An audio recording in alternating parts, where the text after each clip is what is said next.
Tanggal 5 November hari 310. Bacaan Kisah Para Rasul pasal 13 sampai 15. Perjalanan misi pertama Paulus. Garis besar, dimulai dari pasal 13, Antiokhia di Suriah menggantikan Yerusalem sebagai markas misionaris gereja. Sementara 5 orang melayani di gereja di Antiokhia, Roh Kudus memilih 2 dari mereka untuk menjadi ujung tombak tahap ketiga dari perkabaran Injil. Kali ini sampai ke ujung bumi, pasal 1 ayat 8. Paulus dan Barnabas berangkat ke Siprus, berhenti di Antiokhia Pisidia, Ikonium, Listra, dan Derbe sebelum pulang ke Yerusalem. Di sana mereka menemukan bahwa keberhasilan mereka dalam menjadikan orang bukan Yahudi bertobat telah menyebabkan perselisihan besar di antara orang-orang Yahudi yang percaya yang mendorong dewan gereja untuk menyelesaikan masalah ini. Renungan harian, tanyakan kepada 10 orang Kristen siapakah misionaris terhebat dalam perjanjian baru selain Yesus Kristus. Dan kemungkinan paling sedikit 9 orang akan menjawab tanpa ragu, Rasul Paulus. Tetapi apakah Anda pernah berpikir bahwa para misionaris dewasa ini menghadapi tantangan yang lebih besar daripada apa yang Paulus lakukan pada zamannya? Sebagai contoh, Paulus tidak perlu belajar bahasa asing setiap bagian dari dunia yang dikenalnya berbicara dengan bahasa yang sama, bahasa Yunani. Paulus tidak perlu menyesuaikan diri dengan budaya yang benar-benar asing. Roma menguasai dunia saat itu, menyediakan hak dan kewajiban yang sama bagi warga negara Romawi di mana-mana. Ada budaya Roma yang menunggu Paulus di setiap tempat yang dia datangi. Tidak demikian bagi para misionaris luar negeri saat ini. Berkali-kali dalam surat-suratnya, Paulus meminta untuk didoakan ketika ia melakukan perjalanan dan melayani. Lihat Kolose pasal 4 ayat 3, dan 1 Tesalonika pasal 5 ayat 25 misalnya. Bukankah misionaris Anda hari ini juga layak mendapatkan perlakuan yang sama?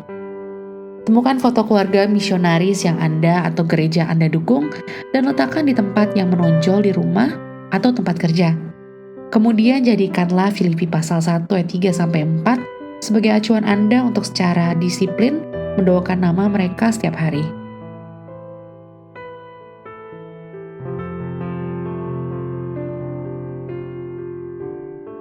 Semakin banyak kita mengetahui pikiran Kristus, semakin kita berpikir misi.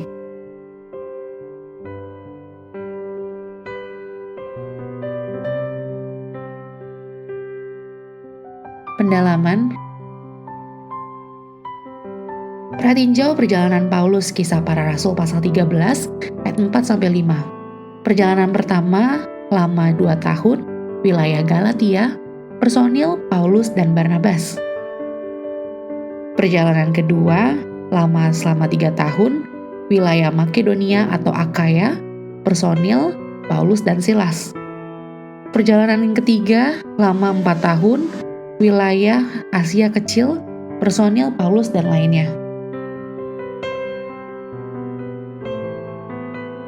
Reaksi pengampunan, Kisah Para Rasul pasal 15 ayat 36-41.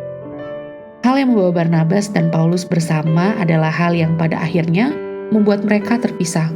Karunia pengampunan Barnabas pasal 15 ayat 36-41. Barnabas bersedia memberi Yohanes Markus kesempatan lain dengan suatu risiko bahwa Paulus karena keputusan itu tidak mau menerima hal tersebut.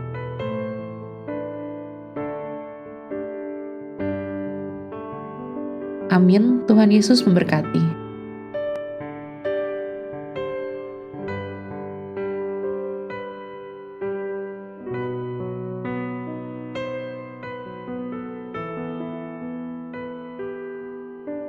Kisah Para Rasul pasal 13.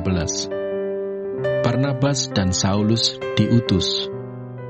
Pada waktu itu dalam jemaat di Antiokhia ada beberapa nabi dan pengajar, yaitu Barnabas dan Simeon yang disebut Niger, dan Lukius orang Kirene, dan Menahem yang diasuh bersama dengan raja wilayah Herodes, dan Saulus. pada suatu hari ketika mereka beribadah kepada Tuhan dan berpuasa, berkatalah Roh Kudus, "Khususkanlah Barnabas dan Saulus bagiku untuk tugas yang telah kutentukan bagi mereka."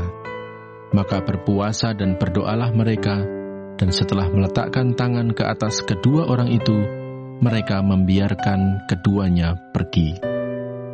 Saulus dan Barnabas di Pulau Siprus.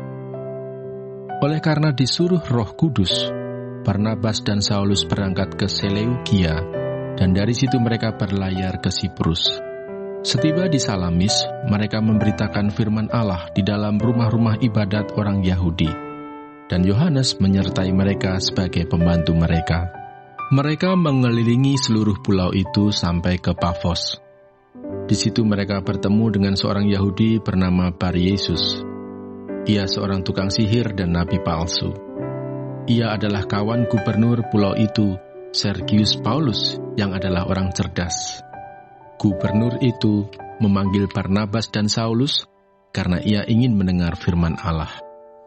Tetapi Elimas, demikianlah namanya dalam bahasa Yunani, tukang sihir itu, menghalang-halangi mereka dan berusaha membelokkan gubernur itu dari imannya.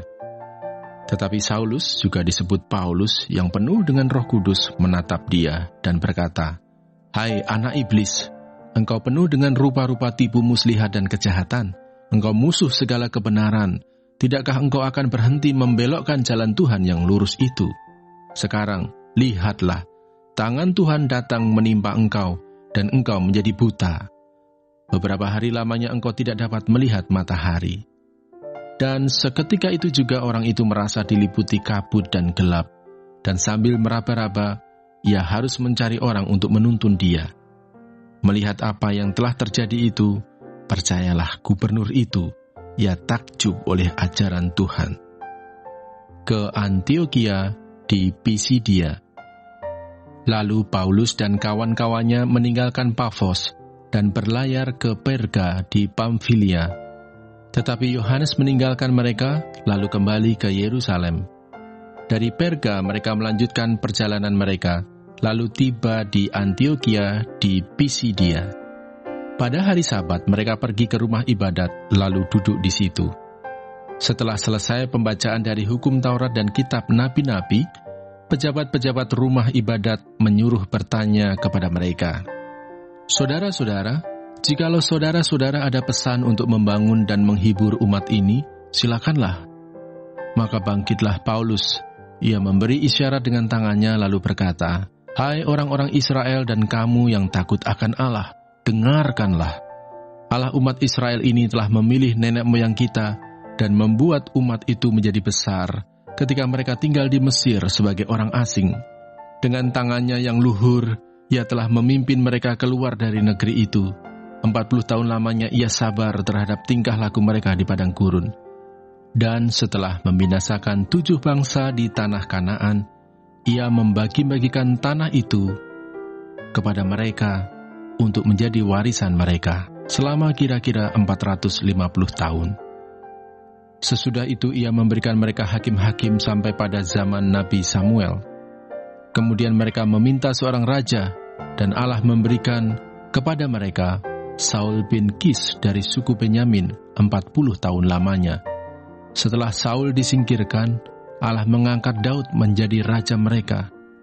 Tentang Daud, Allah telah menyatakan, "Aku telah mendapat Daud bin Isai, seorang yang berkenan di hatiku, dan yang melakukan segala kehendakku. Dan dari keturunannya lah, sesuai dengan yang telah dijanjikannya, Allah telah membangkitkan juru selamat bagi orang Israel, yaitu Yesus." Menjelang kedatangannya, Yohanes telah menyerukan kepada seluruh bangsa Israel supaya mereka bertobat dan memberi diri dibaptis. Dan ketika Yohanes hampir selesai menunaikan tugasnya, ia berkata, "Aku bukanlah dia yang kamu sangka, tetapi ia akan datang kemudian daripadaku. Membuka kasut dari kakinya pun aku tidak layak." Hai saudara-saudaraku, baik yang termasuk keturunan Abraham maupun yang takut akan Allah, kabar keselamatan itu sudah disampaikan kepada kita. Sebab penduduk Yerusalem dan pemimpin-pemimpinnya tidak mengakui Yesus. dengan menjatuhkan hukuman mati atas dia, mereka mengenapi perkataan nabi-nabi yang dibacakan setiap hari Sabat. Dan meskipun mereka tidak menemukan sesuatu yang dapat menjadi alasan untuk hukuman mati itu, namun mereka telah meminta kepada Pilatus supaya ia dibunuh. Dan setelah mereka mengenapi segala sesuatu yang ada tertulis tentang dia, mereka menurunkan dia dari kayu salib, lalu membaringkannya di dalam kubur. Tetapi Allah membangkitkan dia dari antara orang mati, dan selama beberapa waktu ia menampakkan diri kepada mereka yang mengikuti dia dari Galilea ke Yerusalem. Mereka itulah yang sekarang menjadi saksinya bagi umat ini, dan kami sekarang memberitakan kabar kesukaan kepada kamu, yaitu bahwa janji yang diberikan kepada nenek moyang kita telah digenapi Allah kepada kita, keturunan mereka, dengan membangkitkan Yesus. Seperti yang ada tertulis dalam Mazmur kedua, "Anakku engkau, aku telah memperanakkan engkau pada hari ini." Allah telah membangkitkan dia dari antara orang mati, dan ia tidak akan diserahkan kembali kepada kebinasaan. Hal itu dinyatakan oleh Tuhan dalam firman ini, "Aku akan mengenapi kepadamu janji-janji yang kudus yang dapat dipercayai, yang telah kuberikan kepada Daud." Sebab itu, ia mengatakan dalam Mazmur yang lain, "Engkau tidak akan membiarkan orang kudusmu melihat kebinasaan." Sebab Daud melakukan kehendak Allah pada zamannya, lalu ia mangkat dan dibaringkan di samping nenek moyangnya, dan ia memang diserahkan kepada kebinasaan. Tetapi Yesus yang dibangkitkan Allah tidak demikian. Jadi ketahuilah, hai saudara-saudara, oleh karena dialah maka diberitakan kepada kamu pengampunan dosa. Dan di dalam dialah setiap orang yang percaya memperoleh pembebasan dari segala dosa, yang tidak dapat kamu peroleh dari hukum Musa. Karena itu, waspadalah, supaya jangan berlaku atas kamu apa yang telah dikatakan dalam kitab nabi-nabi. Ingatlah, hai kamu penghina-penghina, tercenganglah dan lenyaplah. Sebab aku melakukan suatu pekerjaan dalam zamanmu, suatu pekerjaan yang tidak akan kamu percayai jika diceritakan kepadamu. Ketika Paulus dan Barnabas keluar, mereka diminta untuk berbicara tentang pokok itu pula pada hari Sabat berikutnya. Setelah selesai ibadah, banyak orang Yahudi dan penganut-penganut agama Yahudi yang takut akan Allah mengikuti Paulus dan Barnabas. Kedua rasul itu mengajar mereka dan menasihati mereka supaya mereka tetap hidup di dalam kasih karunia Allah. Pada hari Sabat berikutnya, datanglah hampir seluruh kota itu berkumpul untuk mendengar firman Allah. Akan tetapi, ketika orang Yahudi melihat orang banyak itu, penuhlah mereka dengan iri hati, dan sambil menghujat, mereka membantah apa yang dikatakan oleh Paulus. Tetapi dengan berani, Paulus dan Barnabas berkata, "Memang kepada kamulah firman Allah harus diberitakan lebih dahulu, tetapi kamu menolaknya dan menganggap dirimu tidak layak untuk beroleh hidup yang kekal. Karena itu kami berpaling kepada bangsa-bangsa lain, sebab inilah yang diperintahkan kepada kami. Aku telah menentukan engkau menjadi terang bagi bangsa-bangsa yang tidak mengenal Allah, supaya engkau membawa keselamatan sampai ke ujung bumi." Mendengar itu, bergembiralah semua orang yang tidak mengenal Allah dan mereka memuliakan firman Tuhan, dan semua orang yang ditentukan Allah untuk hidup yang kekal menjadi percaya. Lalu firman Tuhan disiarkan di seluruh daerah itu. Ke Ikonium, Listra, dan Derbe. Orang-orang Yahudi menghasut perempuan-perempuan terkemuka yang takut akan Allah dan pembesar-pembesar di kota itu, dan mereka menimbulkan penganiayaan atas Paulus dan Barnabas dan mengusir mereka dari daerah itu. Akan tetapi Paulus dan Barnabas mengebaskan debu kaki mereka sebagai peringatan bagi orang-orang itu, lalu pergi ke Ikonium. Dan murid-murid di Antiokhia penuh dengan sukacita dan dengan Roh Kudus. Kisah Para Rasul pasal 14. Ke Ikonium, Listra, dan Derbe. Di Ikonium pun, kedua rasul itu masuk ke rumah ibadat orang Yahudi, lalu mengajar sedemikian rupa, sehingga sejumlah besar orang Yahudi dan orang Yunani menjadi percaya. Tetapi orang-orang Yahudi yang menolak pemberitaan mereka memanaskan hati orang-orang yang tidak mengenal Allah dan membuat mereka gusar terhadap saudara-saudara itu. Paulus dan Barnabas tinggal beberapa waktu lamanya di situ. Mereka mengajar dengan berani karena mereka percaya kepada Tuhan, dan Tuhan menguatkan berita tentang kasih karunia-Nya dengan mengaruniakan kepada mereka kuasa untuk mengadakan tanda-tanda dan mujizat-mujizat. Tetapi orang banyak di kota itu terbelah menjadi dua. Ada yang memihak kepada orang Yahudi, ada pula yang memihak kepada kedua rasul itu. Maka mulailah orang-orang yang tidak mengenal Allah dan orang-orang Yahudi bersama-sama dengan pemimpin-pemimpin mereka menimbulkan suatu gerakan untuk menyiksa dan melempari kedua rasul itu dengan batu.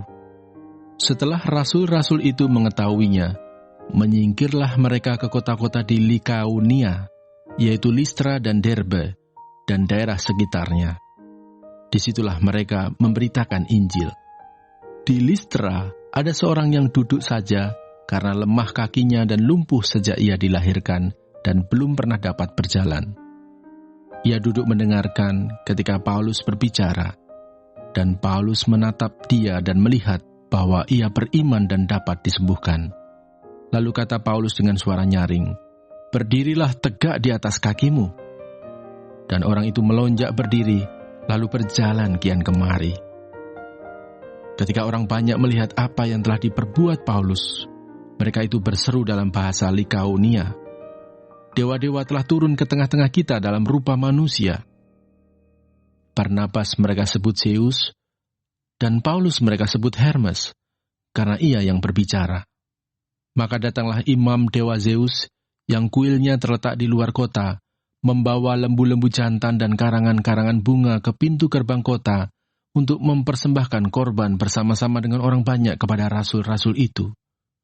Mendengar itu, Barnabas dan Paulus mengoyakkan pakaian mereka, lalu terjun ke tengah-tengah orang banyak itu sambil berseru, "Hai kamu sekalian, mengapa kamu berbuat demikian? Kami ini adalah manusia biasa sama seperti kamu. Kami ada di sini untuk memberitakan Injil kepada kamu, supaya kamu meninggalkan perbuatan sia-sia ini dan berbalik kepada Allah yang hidup, yang telah menjadikan langit dan bumi, laut dan segala isinya. Dalam zaman yang lampau, Allah membiarkan semua bangsa menuruti jalannya masing-masing. Namun ia bukan tidak menyatakan dirinya dengan berbagai-bagai kebajikan, yaitu dengan menurunkan hujan dari langit dan dengan memberikan musim-musim subur bagi kamu. Ia memuaskan hatimu dengan makanan dan kegembiraan." Walaupun rasul-rasul itu berkata demikian, namun hampir-hampir tidak dapat mereka mencegah orang banyak mempersembahkan korban kepada mereka. Tetapi datanglah orang-orang Yahudi dari Antiokhia dan Ikonium, dan mereka membujuk orang banyak itu memihak mereka. Lalu mereka melempari Paulus dengan batu dan menyeretnya keluar kota, karena mereka menyangka bahwa ia telah mati.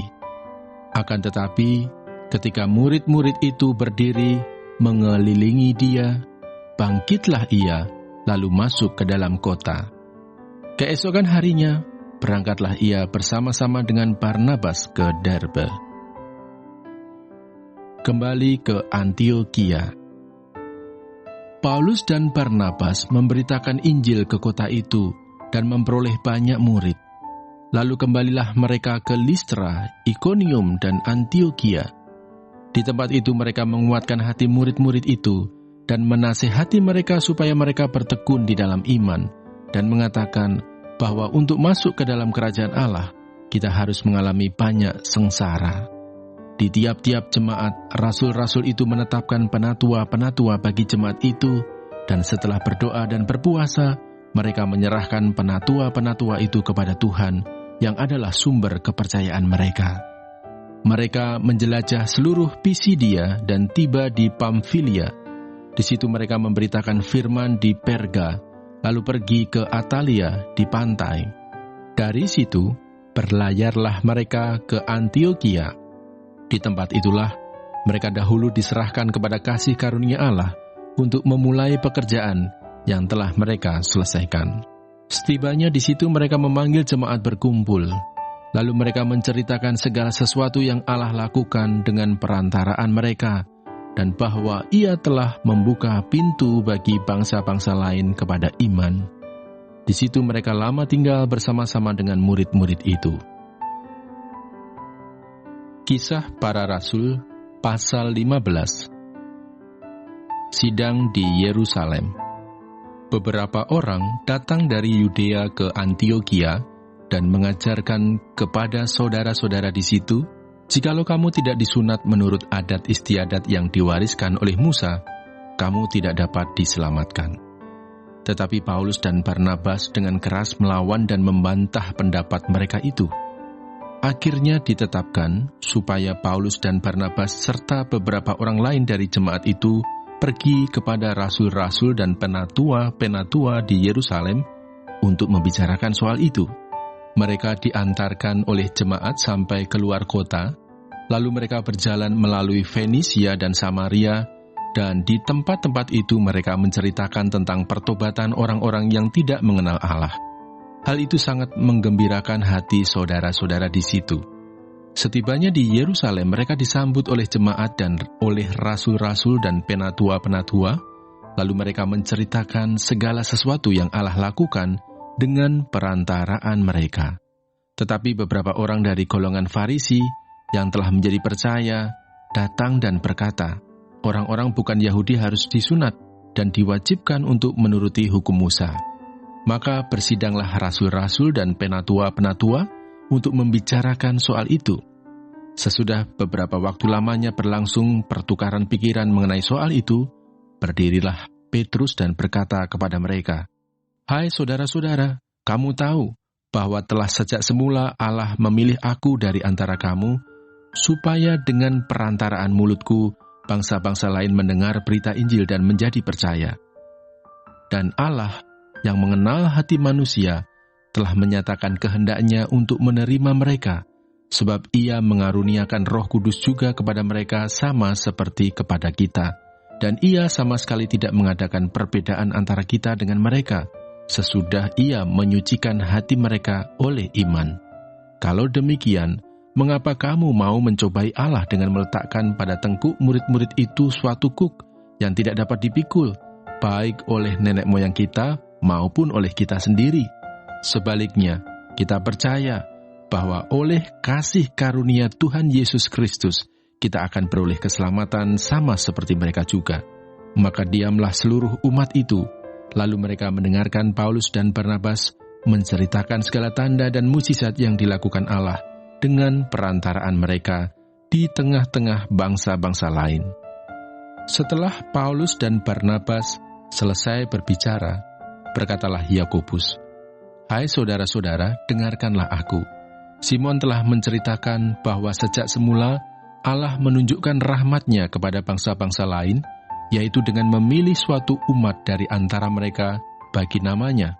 Hal itu sesuai dengan ucapan-ucapan para nabi seperti yang tertulis, kemudian aku akan kembali dan membangunkan kembali pondok Daud yang telah roboh, dan reruntuhannya akan kubangun kembali dan akan kuteguhkan, supaya semua orang lain mencari Tuhan, dan segala bangsa yang tidak mengenal Allah, yang kusebut milikku."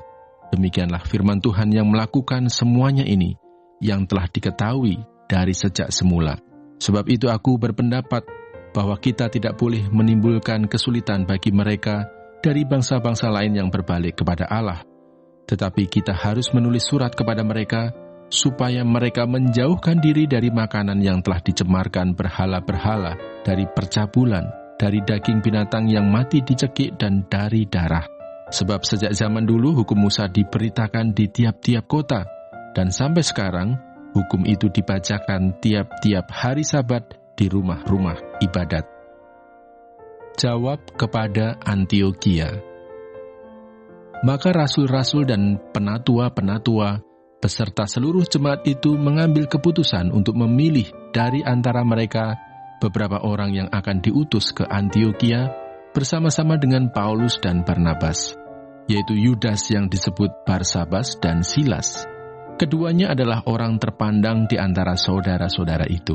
Kepada mereka diserahkan surat yang bunyinya, "Salam dari rasul-rasul dan penatua-penatua, dari saudara-saudaramu kepada saudara-saudara di Antiokhia, Syria, dan Kilikia yang berasal dari bangsa-bangsa lain. Kami telah mendengar bahwa ada beberapa orang di antara kami yang tiada mendapat pesan dari kami, telah menggelisahkan dan menggoyangkan hatimu dengan ajaran mereka. Sebab itu dengan bulat hati kami telah memutuskan untuk memilih dan mengutus beberapa orang kepada kamu bersama-sama dengan Barnabas dan Paulus yang kami kasihi, yaitu 2 orang yang telah mempertaruhkan nyawanya karena nama Tuhan kita Yesus Kristus. Maka kami telah mengutus Yudas dan Silas yang dengan lisan akan menyampaikan pesan yang tertulis ini juga kepada kamu. Sebab adalah keputusan Roh Kudus dan keputusan kami, supaya kepada kamu jangan ditanggungkan lebih banyak beban daripada yang perlu ini.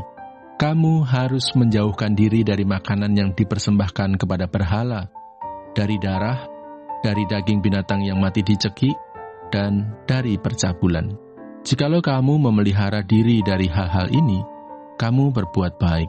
Sekianlah, selamat." Setelah berpamitan, Yudas dan Silas berangkat ke Antiokhia. Di situ mereka memanggil seluruh jemaat berkumpul, lalu menyerahkan surat itu kepada mereka. Setelah membaca surat itu, jemaat bersukacita karena isinya yang menghiburkan. Yudas dan Silas yang adalah juga nabi, lama menasihati saudara-saudara itu dan menguatkan hati mereka. Dan sesudah beberapa waktu keduanya tinggal di situ, saudara-saudara itu melepas mereka dalam damai untuk kembali kepada mereka yang mengutusnya. Tetapi Silas memutuskan untuk tinggal di situ. Perselisihan antara Paulus dan Barnabas. Paulus dan Barnabas tinggal beberapa lama di Antiokhia. Mereka bersama-sama dengan banyak orang lain mengajar dan memberitakan firman Tuhan. Tetapi beberapa waktu kemudian berkatalah Paulus kepada Barnabas, "Baiklah kita kembali kepada saudara-saudara kita di setiap kota, di mana kita telah memberitakan firman Tuhan, untuk melihat bagaimana keadaan mereka." Barnabas ingin membawa juga Yohanes yang disebut Markus, tetapi Paulus dengan tegas berkata bahwa tidak baik membawa serta orang yang telah meninggalkan mereka di Pamfilia, dan tidak mau turut bekerja bersama-sama dengan mereka. Hal itu menimbulkan perselisihan yang tajam, sehingga mereka berpisah, dan Barnabas membawa Markus juga sertanya berlayar ke Siprus.